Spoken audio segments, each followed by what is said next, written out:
do what you say. It's Cocktail Friday and a round of Ask Me Anything. Welcome to the Hopefulist, a daily talk show hosted by veteran broadcaster Wendy McClure. Join Wendy each day as she shares her life lessons that transformed her from perpetual pessimist to the ultimate hopefulist. The perfect morning show to get you caught up on the day's top stories while sharing insights that will lead to positive transformation and bring out the hopefulist in you. For more inspiration, visit hopefulist.com. And now, here's your host and hopefulist, Wendy McClure. Hello there and welcome to a Friday. We made it. It is the weekend. It's August 14th, 2020, day 307 of Gotta Get on Ellen. Some fun, interesting news for you. AMC, the movie theater, opening on August 20th. That is next week with 15-cent tickets. That's right. You can go see a movie for 15 cents. How cool is that? Speaking of cool movies, the day has finally come. It is here. The Greatest Showman is available on Disney+. Yes, it's been a big day. I've been waiting for it for a long time. They were showing commercials about a month ago with a promo of The Greatest Showman, so I just assume, oh, great, they have The Greatest Showman now. Go, look for it. Not there. Look it up on the Google. Yeah, it's not available till August 14th. So, if you have not blessed yourself with a viewing of this movie yet, I implore you to do it. Excuse me. It had a lot to do with the inspiration of The Hopefulist. More so the music than the actual movie, but the actual movie, very good as well. So, all kinds of things going on today. I thought I would dive right into it. I did a little round of Ask Me Anything yesterday. I have to admit I was a little nervous that nobody would want to ask me anything. So I was happy to see that some people were at least interested in asking me something. So I wanted to know, is there something that you've always wanted to know? And here are some of the questions that I got. Let's see. Martin says, what is your favorite food? I would have to go with cheeseburgers. They are my go-to. I love me a good cheeseburger. And I love great cheeseburgers, and I love crap cheeseburgers. I love going to McDonald's for a quarter pounder with cheese, or to Burger King for just a regular cheeseburger, or making them at home, or going to a nicer restaurant that has a nice, big, juicy burger. Yeah, burgers for sure. John says, how do you stay positive with all that is happening? I focus on what I have. I concentrate on all I have in my life rather than what I do not have. It's something very simple, yet very difficult to do at first. But once you shift your focus to concentrating on what you have instead of what you don't, it's not even really that difficult anymore. Dolores asked, did you always want to be in radio? No, that was not my goal. My goal was to be in the music business. I figured radio would be a good place to start.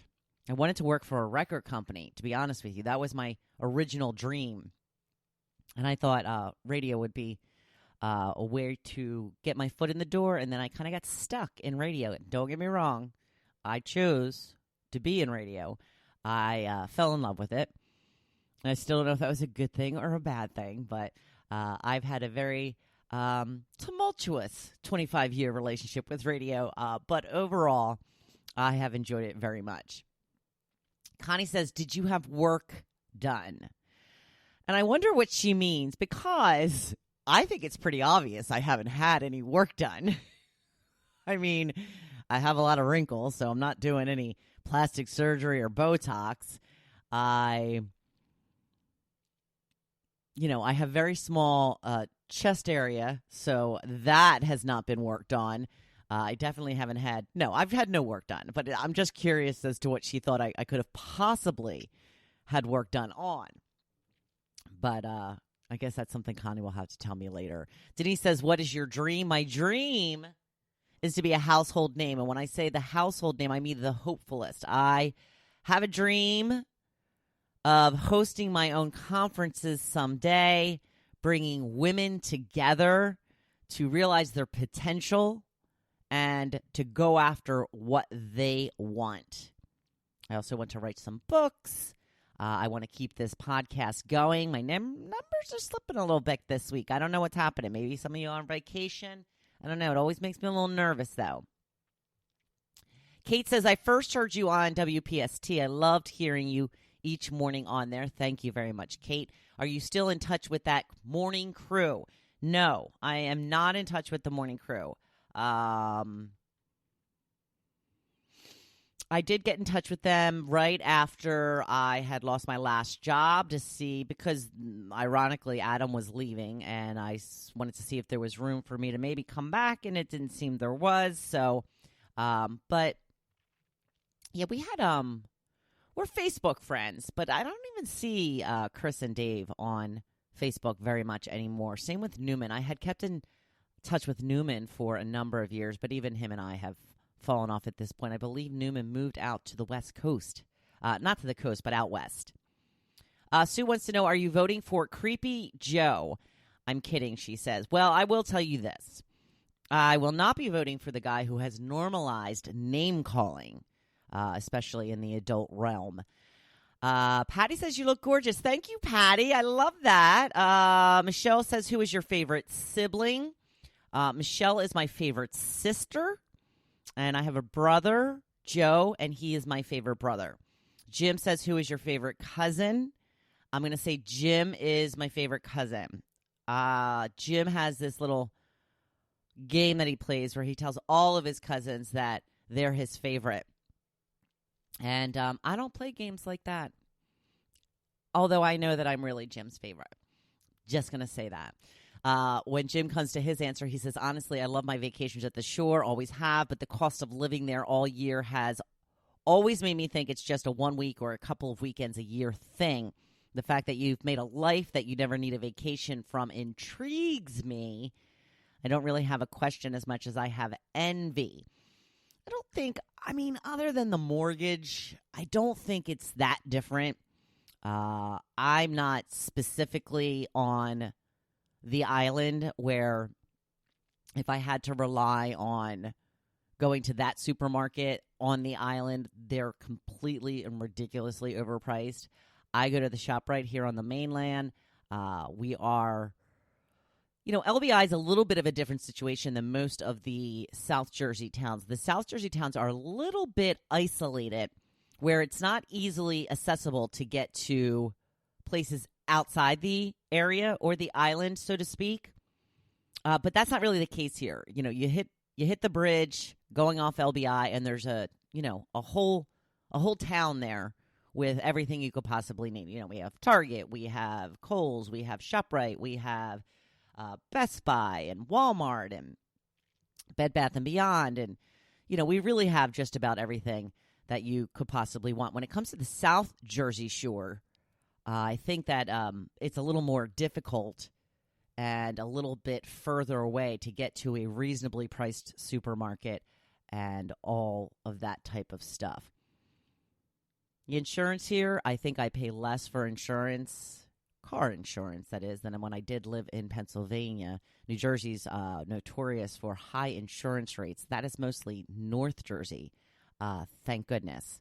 I do believe that my insurance rate actually went down when I moved from right outside Philadelphia because, the rates there should be higher. There's a lot more traffic there. So, here's the thing to keep in mind. Anything that you want to do is possible. You can do anything you want to do. You just have to figure out a way to make it happen. And that's what Joe and I have done. So, very proud of that fact and living the life. Living the life I've always dreamed of.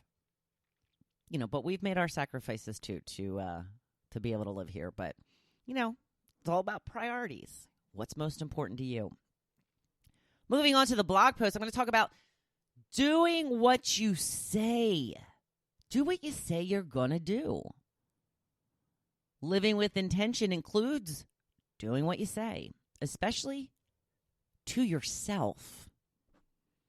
I'm not just talking about getting to the gym or working out. I'm talking about anything we say we are going to do and never get to it.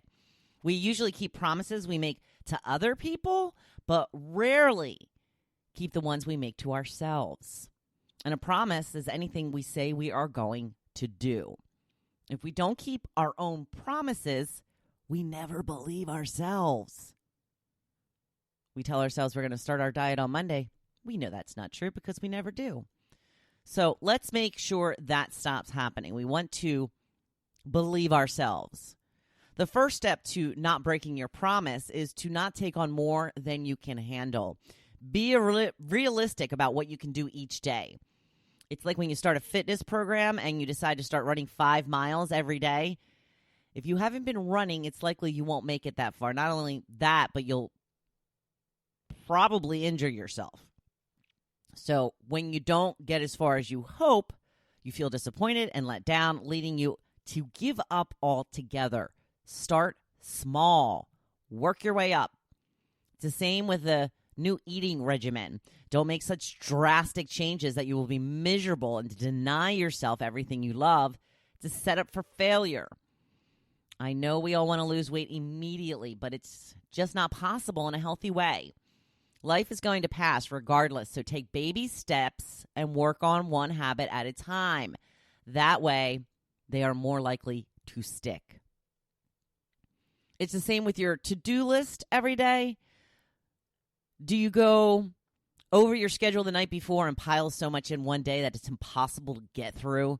Don't take on so much. Or put down some things in the maybe column instead of the must column.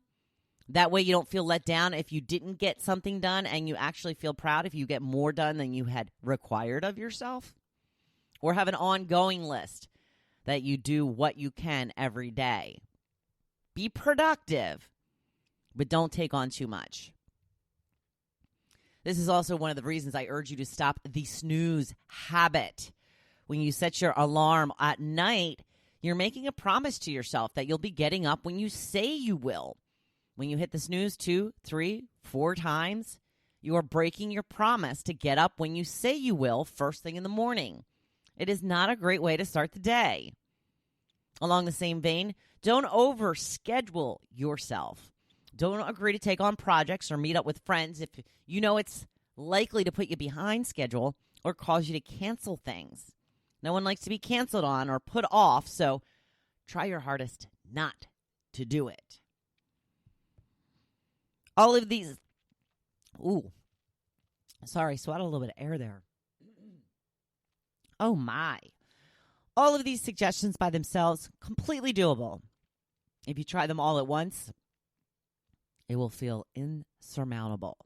So, try to change one habit at a time. Make certain things a non-negotiable. Earlier this spring, once I made my workout a non-negotiable, everything changed. I no longer tortured myself every day about whether I was going to work out or not. I just knew I was doing it on Monday, Wednesdays, and Fridays. No excuses. And I've gotten off track with that since I sprained my ankle, but I started again this week. You know, it really is torture when I don't keep to my schedule. I go to bed every night saying, I will work out tomorrow, and then in the morning I don't feel like it, so I put it off again. Here's a little secret. I rarely, if ever, feel like working out. Do it anyway. When you say you are going to do something, just do it. It is Cocktail Friday, y'all. Woohoo! Yay! Over the weekend, think about one major change you can make that will make you more accountable to yourself. Something that's going to take you in the right direction. Take you towards the life that you want, toward all your main goals. For more inspiration, you can check out my website at hopefulist.com.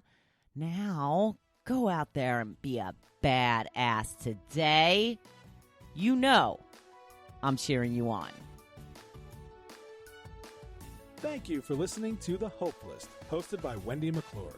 For more inspiration, please visit hopefulist.com. Thanks, and we'll see you tomorrow on The Hopefulist. Cocktail Friday. Woo!